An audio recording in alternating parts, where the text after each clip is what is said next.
आता दत्त माझे पिता, दत्त माझी माता, दत्त माझे पिता, भगिनी बंधू चुलता दत्त माझा, दत्त माझे गुरु, दत्त माझे तारो, मजसे आधारो दत्तराज, दत्त माझे मन, दत्त माझे जन, दत्त माझे मन, सोयरा सज्जन दत्त माझा, दत्त माझे गुरु, दत्त माझे तारो, मदसे आधारो दत्तराज, एका जनार्दनी दत्त हा विसावा, न विचारिता गावा जावे त्याच्या, दत्त माझे गुरु, दत्त माझे तारो, मजसे आधारो दत्तराज, जन्माद्यश्चैतोन्वयादितरतश्चार्थेषु विज्ञस्वराट् तेने ब्रह्महृदायादि कवये मुह्यन्ति यत्सूरयः, तेजो वारिमृदां यथा विनिमयो यत्र त्रिसर्गो मृषाम्, धाम्ना स्वेन सदा निरस्तकुहकं सत्यं परं धीमहि, यों तत्प्रविश्य मम वाचमिमां प्रसुप्तां सञ्जीवयत्यखिलशक्तिधर स्वधाम्ना, अन्यांश्च हस्तचरणश्रवणत्वगादीन् प्राणान् नमो भगवते पुरुषाय तुभ्यं, नमो विठ्ठला राजया पांडुरंगा, नमो रुक्मिणी माऊली ज्ञानगंगा, नमो पुंडलिका, नमो चंद्रभागा, नमस्कार माझा रुक्मिणी पांडुरंगा, पांडुरंगा करू प्रथम नमन दुसरे चरणा संतांच्या, त्यांचे कृपादाने कथेचा विस्तारो बाबाजी सद्गुरुदास तुका, काय माझी वाणी मानेल संतांसी, रंजवू चित्तासे आपुलिया, कलावज्ञ जीवोद्धरार्थावतारं, कलांकांक तेजोधिकामोदिवक्त्रं, कलानीशवादापनोदारह दीक्षं, समाधिस्थमूर्तिं भजे ज्ञानदेवं, नमो ज्ञानेश्वरा, नमो ज्ञानेश्वरा, निवृत्ति उदारा सोपान देवा, मुक्ताबाई नमो त्रिभुवन पावनी, आद्यत्रय जननी देवाचे, अधिष्ठान जेथे प्रतिष्ठान देखा, तिथे जन्मला तो श्री गुणातीत एका, जयाचे निनामे चुके जन्म व्यथा, नमस्कार माझा श्री सद्गुरु एकनाथा, नमो सद्गुरु तुकया ज्ञानदीपा, नमो सद्गुरु सच्चिदानंद रूपा, नमो सद्गुरु भक्त कल्याण मूर्ती, नमो सद्गुरु भास्करा पूर्ण कीर्ती, नमन माझे गुरु राया महाराज, माझे पिता बहिणी बंधू चुलता दत्त माझा, दत्त माझे गुरु, दत्त माझे तारो, मजसे आधारो दत्तराज, अनंत कृपा विभूती परम मंगलमय परात्पर अखिलेश्वर अकारण करुणावरुणालय भक्तवंचा कल्पतरु तळिद्वित विनिंदित पीतांबरधारी, अखिल कोटी ब्रह्मांड नायक कर्तुम अकर्तुम अन्यथा कर्तुम परात्पर परमात्म्याच्या सेवेसाठी निवडलेला अभंग महान भगवत भक्त शांती ब्रह्म पैठण निवासी गोदावरीच्या तटावर विराजमान असणारे शांती ब्रह्म संत श्री संत एकनाथ महाराज यांचा गोड असा चार चरणाचा भगवान दत्तात्रयांच्या विषयी कृतज्ञता भाव प्रकट करणारा गोड असा भंग कीर्तन सभेसाठी सादर केला आहे. कीर्तनाला प्रारंभ करण्यापूर्वी अल्पशः परिहार देणे गरजेचे आहे. प्रतिवर्षाप्रमाणे याही वर्षी अतिशय आनंदामध्ये आपल्या या गांजेवाडी अर्थात झांबरे वस्तीवरती भगवान दत्तात्रयाच्या या दरबारामध्ये अत्यंत आनंदामध्ये अत्यंत प्रसन्न या वातावरणामध्ये सर्व ग्रामस्थ मंडळी आणि हा सर्व परिवार मिळून आदरणीय झांबरे दादा या गोड सोहळ्याचं आयोजन करतात आणि हा सोहळा अत्यंत वृद्धिंगत होत राहो या सोहळ्याला भव्य आणि दिव्यता प्राप्त करून देण्यासाठी परिसरातील गावातील सर्व भक्त भाविक अगदी तन मन धनाने उपस्थित असतात. त्यामध्ये आवर्जून गेल्या अनेक वर्षापासून गेल्या जवळपास 25-30 वर्षापासूनचा काल ज्यांनी आपल्या या भगवान दत्तात्रयाच्या सेवेमध्ये रुजू केला आणि या सोहळ्याचं रोपटच ज्यांनी लावलं असे आदरणीय बाबाजी जाधव बाबा अत्यंत साधुचरित व्यक्तिमत्व साधनानिष्ठ जीवन आणि तीच आपल्या जीवनात अनुभवलेली साधना इतरांनाही त्याचा फायदा व्हावा यासाठी पूजनीय जाधव बाबा या ठिकाणी आवर्जून आपला वेळ अमूल्य असा वेळ या ठिकाणी प्रत्येक वर्षी इथे खर्च करतात आणि आपल्याला हा आनंद त्यांच्यामुळे मिळतो. आणि खास करून आपल्या सप्ताहाला भव्य आणि दिव्यता ज्यांच्यामुळे खऱ्या अर्थाने प्राप्त झालेली आहे आपल्या सर्वांचे लाडके अगदी सर्वच ग्रामस्थ मंडळी ज्यांच्यावरती नितांत प्रेम करतात आणि सगळ्यांच्या अगदी परिवाराचा एक व्यक्तिमत्व परिवाराचा एक घटक म्हणून सर्व ग्रामस्थांच्या परिवाराचा अत्यंत हृदयापर्यंत प्रत्येकाच्या ज्यांनी आपलं स्थान वैयक्तिक असं निर्माण केलंय असे आदरणीय आणि भक्तपरायण ज्यांना सगळे प्रेमाने मामा असं बोलतात या गावात सगळ्यांचे लाडके मामा आदरणीय हरिभक्तपरायण महाराष्ट्रातील ख्यातनाम कीर्तनकार हरिभक्तपरायण श्री नानाभाऊ महाराज गोपने आदरणीय महाराजांच्या करवी या ठिकाणी येण्याचा योग आला.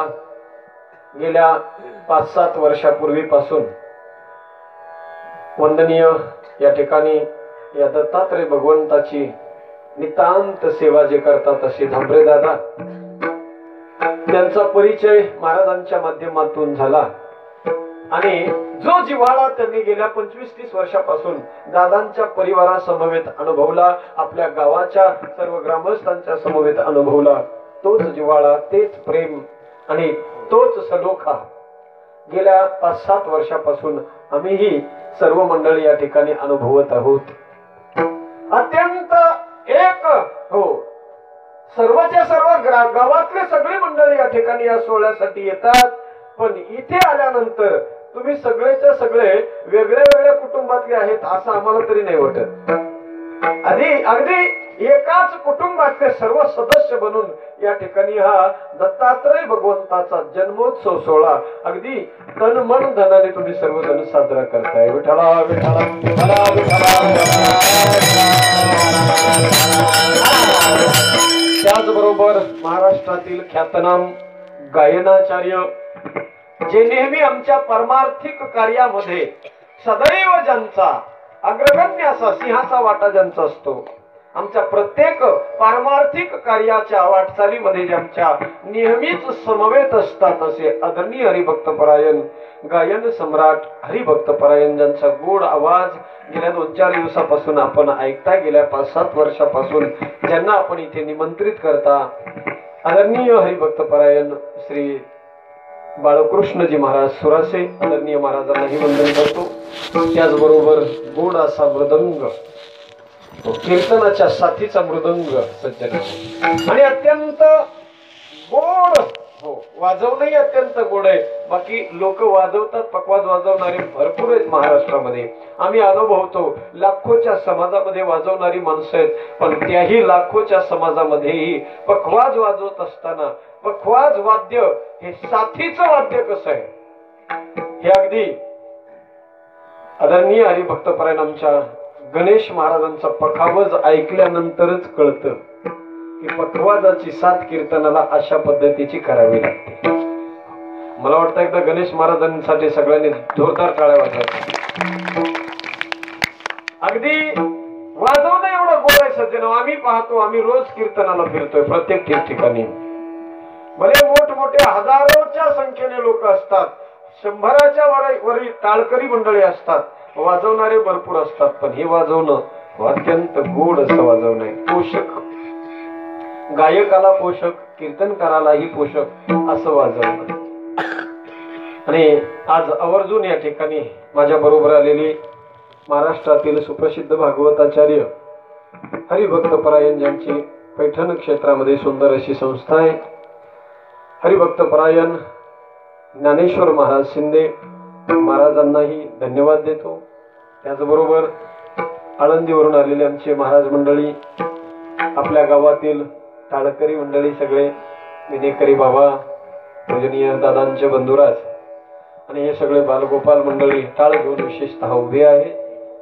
आज तसा विचार जर केला सज्जन होत, आज संबंध महाराष्ट्रामध्ये, आज संबंध या भारत देशामध्ये भगवान दत्तात्रयाचा जन्मोत्सव सोहळा अगदी आनंदामध्ये जिथे तिथे प्रत्येक गावागावामध्ये संपन्न होताना दिसतोय. विठ्ठला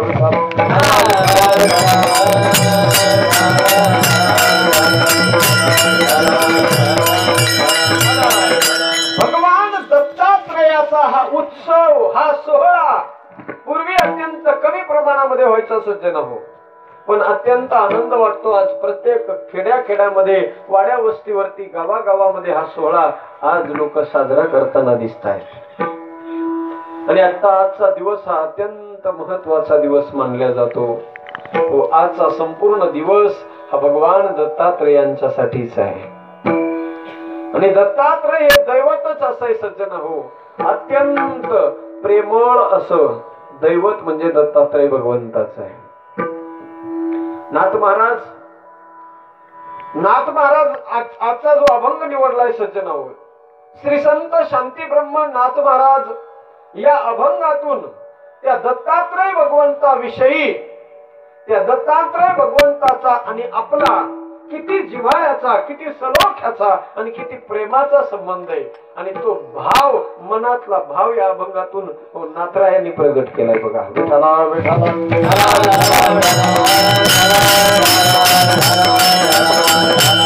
आणि दत्तात्रय भगवंताचं जीवन हे विशिष्ट अशा स्वरूपाचं जीवन आहे. बघा, हे दैवत थोडस हो विशिष्ट दैवत आहे, विशिष्ट आहे. आपण स्वतंत्र देवांना मानणारी माणसं आहोत. साधू संतांनी आपल्याला सांगितलं की तुम्ही एक देव आपलासा करा,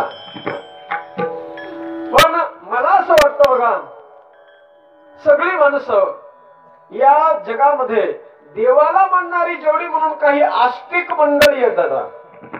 पूर्वीच्या काळामध्ये प्रत्येकाचे प्रवाह, प्रत्येकाची हो साधना करण्याची परंपरा, साधना करण्याची ती धारणा प्रत्येकाची स्वतंत्र असायची. आता त्यामध्ये विश्वाच्या निर्मितीपासूनचा जर विचार केला तर विश्वाच्या निर्मितीच्या प्रारंभी सगळ्यात पहिलं हे त्रिदेव आहेत. ज्या त्रिदेव ज्यांना आपण प्रत्येकाला आपल्याला माहितीये, एक ब्रह्मा, विष्णू आणि महेश, नाम शंकर भगवान, हे त्रिदेव आहेत सज्जन हो. पण ब्रह्मदेवाच्या बाबतीत जर विचार आपण केला तर ब्रह्मदेव हा उपासनेच्या यादीतून हिंदू धर्मातून वगळल्या गेला. आता का वगळला का त्याचा विचार नका करू. ब्रह्मदेव हा वगळल्या गेला. राहता राहिले दोघ जण, भगवान विष्णू आणि शंकर भगवान. मग भगवान विष्णूची भक्ती करणारी उपासना करणारी माणसं या जगात भरपूर झाली आणि भगवान शंकराची उपासना करणारी माणसंही वाढली. भगवान विष्णूची उपासना करणारी जी मंडळी त्यांना वैष्णव असं म्हटलं जाऊ लागलं आणि शंकराची उपासना करणाऱ्या मंडळींना हो शैव शिव उपासक असं म्हटलं जाऊ लागलं. पण गंमत अशी झाली सज्जनांनो, हिंदूच सगळे हिंदूच माणसं, हिंदू धर्मालाच मानणारी माणसं, देवाला मानणारी माणसं, देवाचं अस्तित्व मानणारी माणसं. पण बघा सज्जनांनो, हो या प्रत्येक लोकांची विचारधारा जी आहे ती थोडीशी एकलकी पडल्यासारखी झाली. विठाला विठाला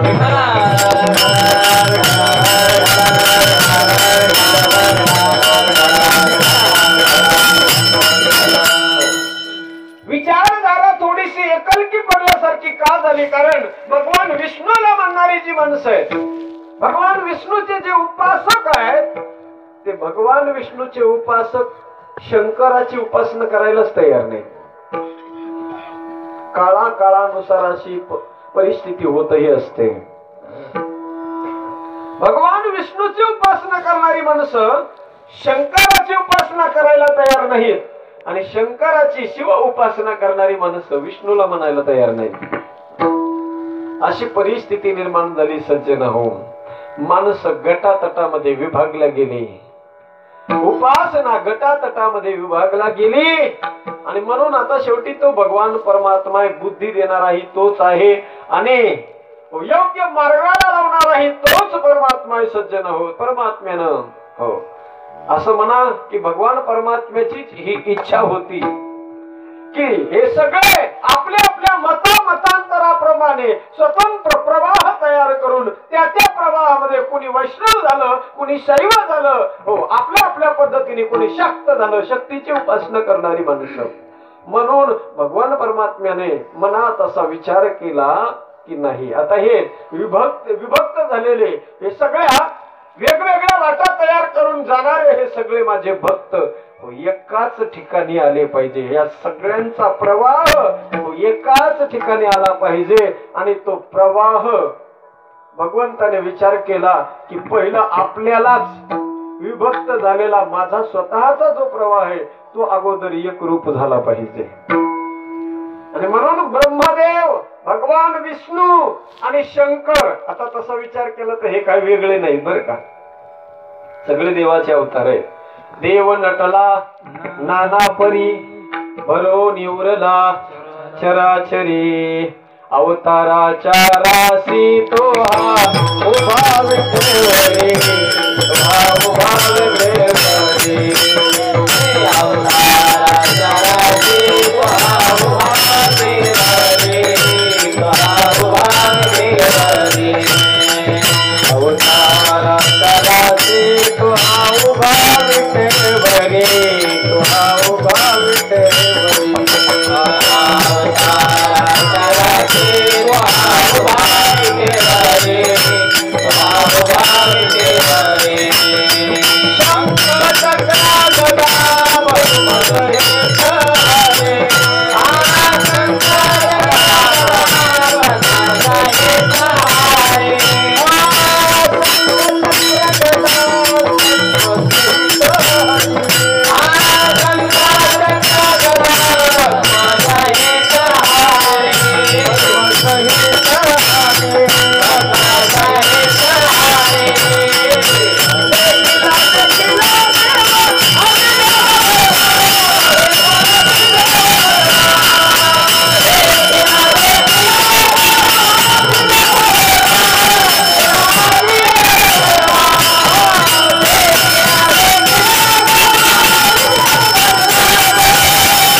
निराचारासी तुहा उभा विटेवरी, तुहा उभा विटेवरी. तो परमात्मा एको हम बहुश्याम, एकच परमात्मा आहे, पण त्याने रूप वेगळे वेगळे धारण केले होते.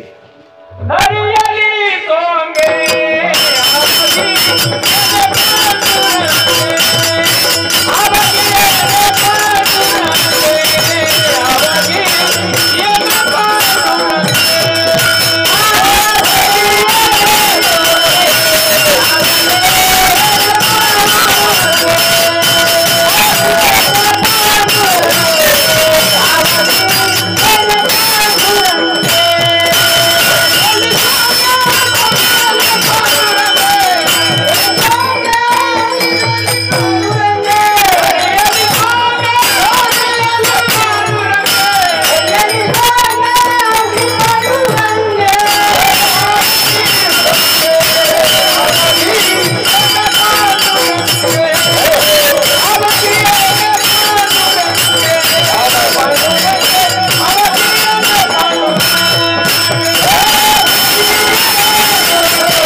उद्भव स्थिती संहार कारिणीं क्लेशहारिणीं गतीर भरता प्रभु साक्षी निवास शरणं सुहृत् प्रभव प्रलय स्थानं निदानं बीजमव्ययम्. प्रभव प्रलय आणि स्थान, उत्पत्ती स्थिती आणि संहार. या जगाची उत्पत्ती स्थिती आणि संहार हे तीन कार्य या जगाच्या उत्पत्तीसाठी ज्या परमात्म्यानं तीन प्रकारामध्ये स्वतःला विभक्त करून घेतलं होतं. उत्पत्ती करण्यासाठी जगाची, जगाचं पालन करण्यासाठी आणि जगाचा संहार करण्यासाठी. ब्रह्मदेवाने जगाची उत्पत्ती केली, भगवान विष्णूने जगाचं पालन केलं आणि शंकर भगवान जगाच्या संहाराला कारणीभूत ठरले. पण हे तीन प्रवाह तीन बाजूला जात असताना जेव्हा भगवंताला वाटलं त्याच वेळेला सज्जन हो हे सगळे प्रवाह नष्ट करून सगळ्या विचारसरणीच्या लोकांना एक छत्राखाली आणण्यासाठी, एकच उपासनेच्या मार्गाला लावण्यासाठी सज्जन हो माझ्या परमात्म्याने दत्तात्रय भगवंताचा अवतार धारण केला. विठ्ठला विठ्ठला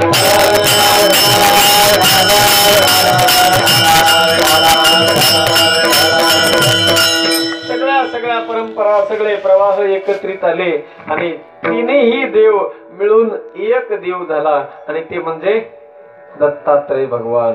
त्रिगुणात्मक त्रिमूर्ती दत्त हा जाना. त्रिगुणांचा समावेश म्हणून भगवान दत्तात्रयांचा जन्म झाला आणि सज्जन हो असे दत्तात्रय भगवान ज्यांच्या कृतज्ञतेविषयी बोलत असताना शांती ब्रह्म श्री संत एकनाथ महाराज बोलतात की दत्तात्रय भगवान हे जगाचं आराध्य आहे. स्वतःच्या जीवनामध्ये नाथ महाराजांना जी अनुभूती प्राप्त झाली ना दत्तात्रयाची, ज्या वेळेला नाथांच्या जीवनाचा इतिहास जर आपण पाहिला ना सज्जन हो तर नाथांच्या जीवनाबाबतीत बोलत असताना नाथांचं जीवन हे पहिलंच घरामध्ये संप्रदायाची परंपरा, भानुदास महाराजांची दिव्य परंपरा नाथरायांच्या घरी, घरामध्ये पहिलाच परमार्थ असल्यामुळे परमार्थिक वातावरण घरामध्ये असल्यामुळे परमार्थाचे संस्कार मनावरती पहिलेच. मन विरक्तीच्या दिशेने, घरी सगळ्या गोष्टी होत्या, धनधान्य संपन्न जीवन आहे, ऐश्वर्य संपन्न जीवन आहे, पण तरीही त्या ऐश्वर्यामध्ये राहूनही मन त्या ऐश्वर्यामध्ये नाथांचं रमत नाही. सत्य ना विरक्तीच्या दिशेने ते मन धाव घेते, ओढ घेते आणि त्याच वेळेला नाथ महाराजांनी मार्ग धरला,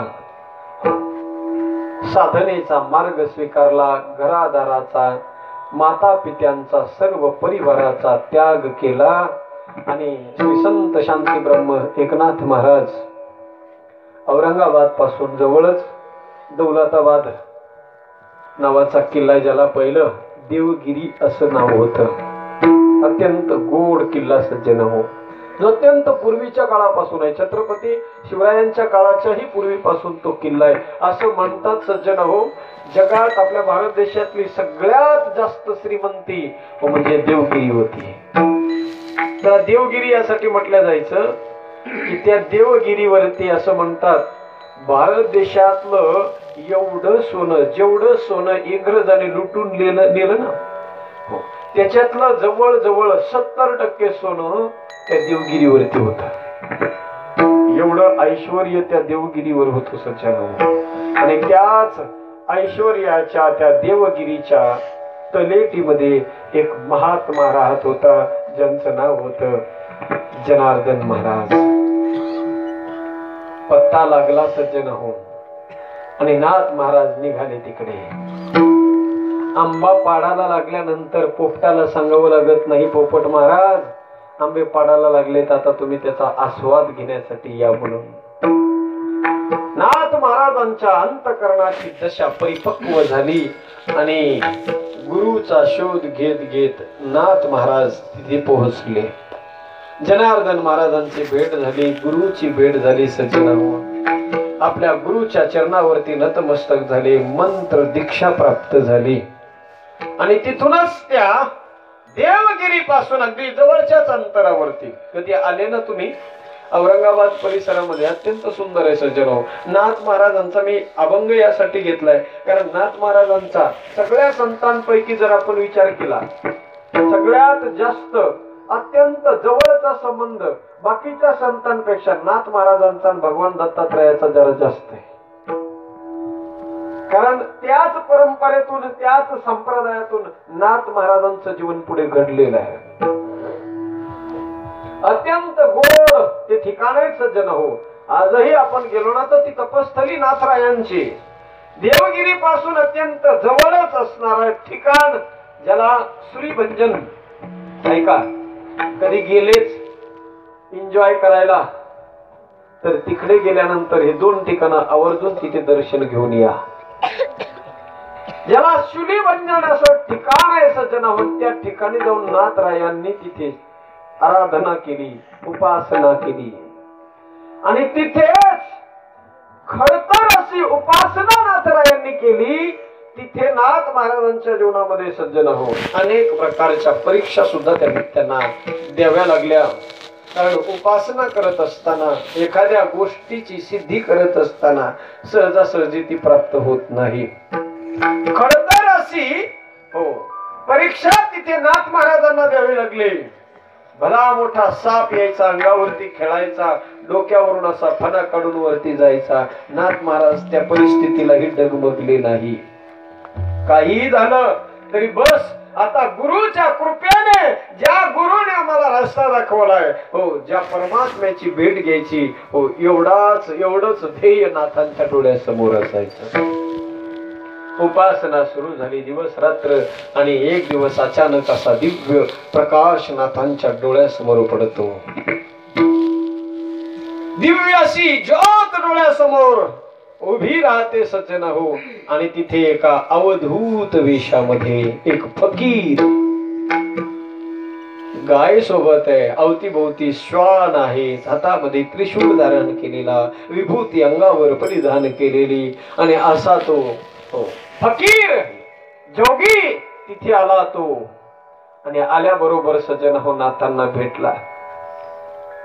देव परीक्षा घ्यायची तर कोण्या वेशात आणि कोण्या अवतारात घेईल सांगता येत नाही. नाथांनी मनात कधी विचारही केला नव्हता की माझी परीक्षा अशा पद्धतीने होईल म्हणून. काय केलं सज्जन हो, त्या संन्यासानं, त्या फकीराने नाथ महाराजांना सांगितलं म्हणे, जा हे जे श्वान दिसतंय ना म्हणे, त्या श्वानाचं दूध काढून आणा. श्वानाचं, कुत्र्याचं दूध काढायला लावलं, आणलं नाथ महाराजांनी.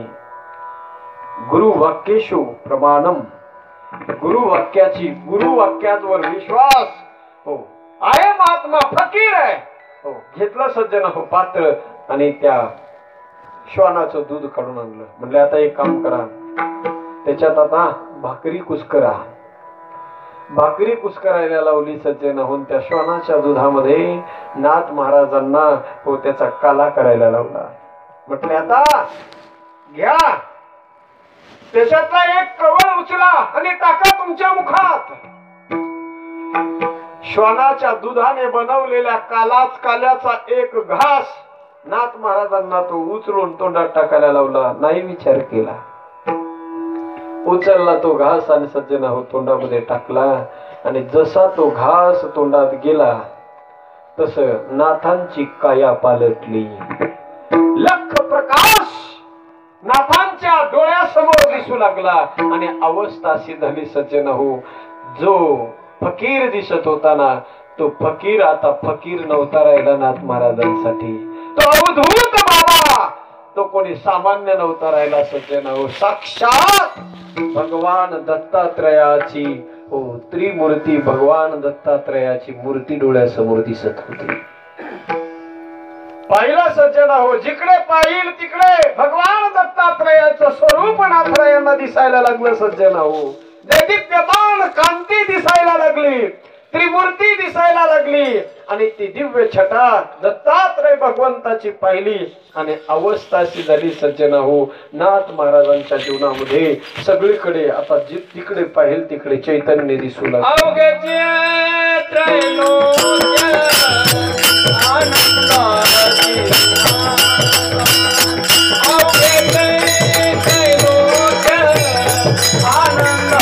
त्रिमूर्ती डोळ्यासमोर दिसल्याबरोबर धावत जातात नाथ महाराज आणि पायावरती आपलं डोकं नतमस्तक होतात सज्जन हो. आज दिव्य जीवन झालं, सगळीकडे जीवनामध्ये आनंद, आनंदी आनंद झाला सज्जन हो. आनंदुरे आजी आनंदुरे, सबाह्य अभ्यंतरी अवघा परमानंदुरे. आनंदुरे आजी आनंदुरे हो.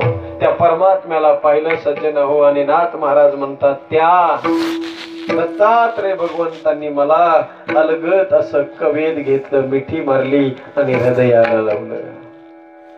तिथून पुढे माझं सर्व काही मी, माझी जीवन क्रमणा नाथ महाराज म्हणतात त्या दत्तात्रय भगवंताच्या स्वाधीन करून टाकली.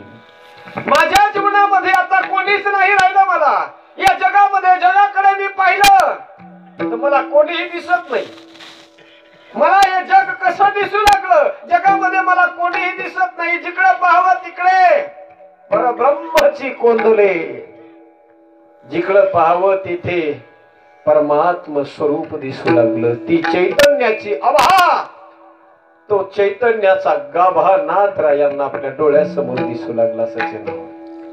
जगाकडे पाहिलं, सगळीकडे पाहत असताना अवस्था अशी झाली नाथरायांची सज्जन हो. आपल्या परिवारातल्या सदस्यांकडे पाहत असताना नाथ महाराज म्हणतात आता मला हे सगळेच्या सगळे माझ्या परिवारातले लोक सगळेच्या सगळे आता माझ्यासाठी, माझा परिवार केवळ आणि केवळ माझा परमात्मा दत्तात्रय भगवान झाले. आणि त्याच वेळेला नाथराय म्हणतात की माझ्या जीवनामध्ये माझी काळजी वाहणारे, माझ्या जीवनाची सर्व काही काळजी करणारे जे माता पिता असतात, आता ते दुसरं कोणीच राहिलं नाही. मायेही तोच आणि बापही तोच. अभंगाचं पहिलं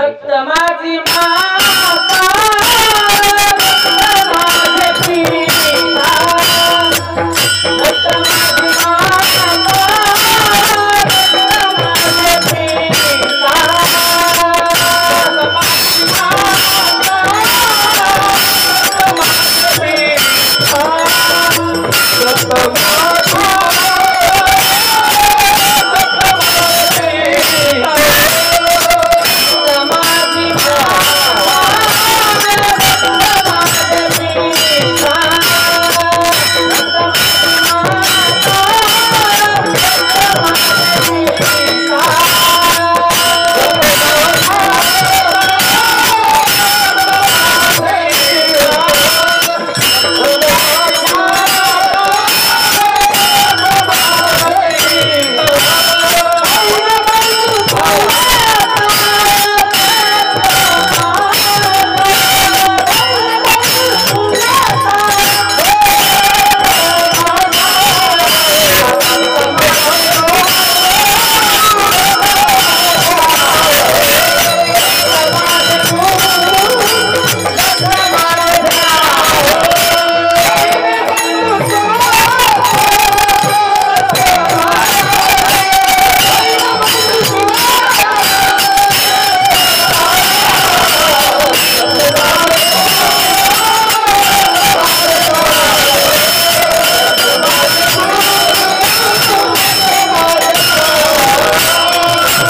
माझ्या जीवनामध्ये आता दुसरं कोणी राहिलं नाही.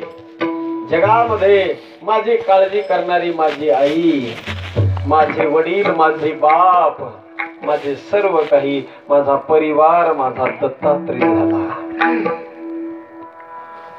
जीवन माझं मी समर्पित करून टाकलं. जोपर्यंत आपण त्या ईश्वराच्या चरणावरती आपल्याला स्वतःला झुकून देत नाही, तोपर्यंत ही भावना अंतकरणात तयार होत नाही. सज्जन हो, देवालाच आपलंस म्हणावं. माय तोच, बापही तोच, परिवारातले सगळे मेंबर तोच होऊन जातो. दत्त माझी माता, दत्त माझे पिता, भगिनी बंधू चुलता, दत्त माझा. एवढंच नाही तर नाथ महाराज म्हणतात, माझ्या हाताला धरून ज्या ज्या वेळेला माझ्याकडून काही जर चुकीचं काही कार्य होत असेल, ज्या वेळेला एखादा निर्णय घेण्यासाठी माझी बुद्धी, माझं मन जिथे कमी पडत असेल, त्या त्या वेळेला मला योग्य रस्ता दाखवण्यासाठी माझे जे गुरु, ते सुद्धा महाराज म्हणतात तेच दत्त भगवंतच झाले. दत्त माझे गुरु, दत्त माझे तारू.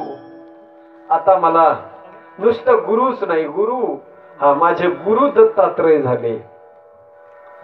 काय करतो सज्जन हो गुरु? आपल्या जीवनाची अडकलेली कुठेतरी नौका, त्या नौकेला पार करण्याचं काम गुरु करत असतो. जीवनात कधीतरी जीवन जगत असताना अशी एक वेळ येते सज्जन हो, ज्या वेळेला आपलं मन निर्णय घेऊ शकत नाही, आपलं मन आपल्या कार्यामध्ये निर्णय घेऊ शकत नाही. हो, द्विधा अवस्था मनामध्ये जेव्हा निर्माण होते सज्जन हो, त्या वेळेला हो, निर्णय आपल्या मनाला सांगण्याचं काम आपल्याला त्या परिस्थितीतून त्या अडकलेल्या परिस्थितीतून सावरण्याचं काम आपल्याला सद्गुरू करत असतात. गुरु हे पात्र अत्यंत महत्वाचं जीवनात सज्जन हो, पण त्यासाठी त्याच्यावरती पूर्णपणे समर्पित झालं पाहिजे. आपल्या जीवनाचा परिभाग सर्व त्याच्यावर सोपवला पाहिजे. तुका मने घालू तयावरी भार, वाहू हा संसार देवा पायी. आणि मग असं केल्यानंतर तो काय करतो? आपलं योगक्षेमम वहाम्यहम, आपल्या जीवनाची सर्व कार्यभाग तो करतो. महाराज म्हणतात, आता मला चिंता राहिली नाही माझ्या जीवनात. पुत्र, परिवार या सगळ्या गोष्टी माझ्यासाठी गौण झाल्या. गुरु ही माझा तोच झाला. दत्त माझे गुरु, दत्त माझे तारू. या भव समुद्रातून तरुण नेण्यासाठी आता मला दुसरं कोणी आधार दिसत नाहीये. मला केवळ आणि केवळ माझे आधार आता दत्तात्रय भगवान दिसतात. आणि मजसी आधारू दत्तराज, अब सौंप दिया मेरे जीवन का, सब भार तुम्हारे हाथों में, राजी हैं हम उसी में जिसमें तेरी रजा है। सारे जहां के मालिक एक तेरा ही आसरा है, राजी है हम उसी में जिसमें तेरी रजा है। त्वमेव माता च पिता त्वमेव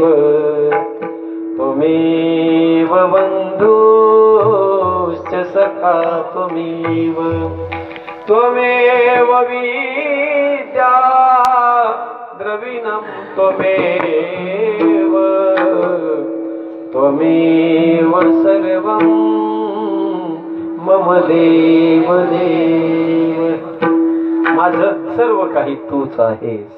पाहतो आम्ही सज्जन हो, गेल्या 7-8 वर्षापासून हा परिवार, जांभरे परिवार, आपलं सर्व जीवन या दत्तात्रय भगवंताच्या सेवेसाठी, थंडी असू द्या, गारवा असू द्या, काहीही असू द्या, मी म्हणतो दादांना भगवान दत्तात्रय भगवंताची सेवा करण्यासाठी आपलं सगळ्यांचं, ऐका, आपलं सगळ्यांचं 1-1 वर्षाचं आयुष्य दादाला हो दत्तात्रय भगवंतांनी द्यावं. खरोखर अगदी कशीही अवस्था असू द्या सज्जन, हा परिवार भगवान दत्तात्रयाशी एक रूप झालेला आहे. आपल्याही जीवनामध्ये एक इष्ट देव आपला असावा सज्जन हो, ज्याला आपण आपल्या परिवाराचा सदस्य बनवून घ्यावा. आपण काय करतो, देव आणि आपण, देवाचा आपला लांब पर्यंत कुठे संबंध आढळतच नाही. बघा, जोपर्यंत जसं आपण आपल्या लेकरा बाळांवर प्रेम करतो ना, आपल्या मुला बाळांवर आपण प्रेम करतो, आपल्या परिवारातल्या प्रत्येक सदस्यावरती आपण प्रेम करतो, हो तसं प्रेम देवावर जर केलं ना सज्जन हो, तो त्याला काहीच लागत नाही आणि त्याला अपेक्षा फक्त याच गोष्टीची असते.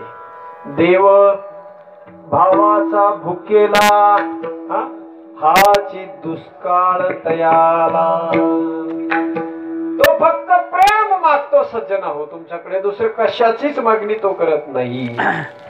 नाथ महाराज म्हणतात, जेव्हा मी होत्या भगवंताच्या चरणावर समर्पित माझं जीवन केलं, माझं सर्वस्व त्या देवाला बनवलं, त्यावेळेला माझं सर्व काही तोच झाला. दत्त माझे जन, दत्त माझे मन, जन या जगात माझं दत्तात्रय भगवान झाले, माझं मन सुद्धा तोच झाला. ज्ञानोबरांची ओवी, ते मन मीची करी, तू मन हे मीची करी, माझी ए भजनी प्रेम धरी, आणि सर्वत्र नमस्कारी मज एका ते.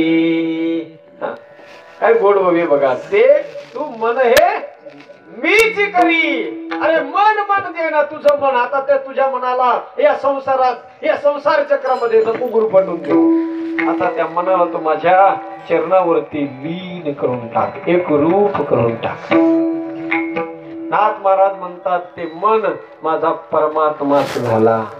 आणि नाहीतरी परमात्माच आपलं मन आहे. बघा, मन दुसरं कोणी नाही, आपल्या प्रत्येकाच्या शरीरामध्ये, आपल्या बॉडी मध्ये असणार मन जे आहे ते मन म्हणजे परमात्मा आहे, परमात्मा ईश्वर आहे. हे मी नाही सांगत, भगवान परमात्मा स्वतः म्हणतात, मय्येव मन इंद्रियाणां मनश्चास्मि वित्तेषो यक्ष रक्षसाम. इंद्रियांमध्ये मन मी आहे. भगवान म्हणतात, ते मन प्रत्येकाच्या, आणि त्याला ते जास्त आवडत आहे. आपल्या शरीरातला सगळ्यात जास्त आवडणारा, देवाला आवडणारा पार्ट जर कोणता असेल तर ते आहे माणसाचं मन. तो मनच आपल्याला मागत असतो. मय्येव मन आधत्स्व मयी बुद्धिं निवेशय निवशिष्यसि मय्येव अत ऊर्ध्वं न संशय. मनाची मागणी करतो आणि तोच मन माझा परमात्मा झाला. दत्त माझे जन, दत्त माझे मन, सोयरा सज्जन दत्त माझा. सगळा सोयरा धायरा, सगळा देव झाला सज्जना हो. माणसाने हो दुसरं जगाला सोयरे धायरे बनवण्यापेक्षा देवाला सोयर बनवावं.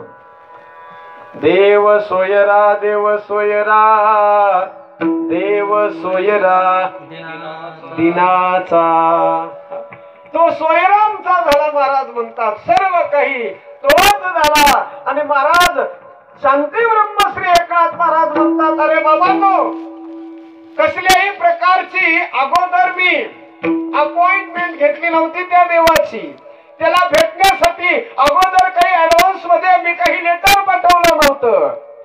अरे बिना विचारता आहे त्या अवस्थेमध्ये मी त्याच्याकडे गेलो.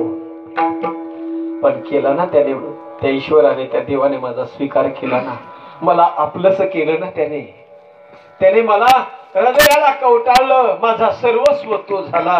अरे बाबांनो, माझंही तुम्हा सर्वांना एकच म्हणणं आहे, माझी सगळ्यांना विनंती एकच आहे दादांनो, अरे कसल्याही प्रकारचा मनात संकोच न करता अगदी ज्या क्षणी तुमच्या मनात इच्छा निर्माण होईल की आपल्याला त्या देवाकडे जायचंय, त्या देवाच्या गावाला जायचंय, महाराज म्हणतात आता विचारपूस करत बसू नका, डायरेक्ट ज्या क्षणी तुमच्या मनात येईल त्याच क्षणी न विचारता देवाच्या गावाला जायचं.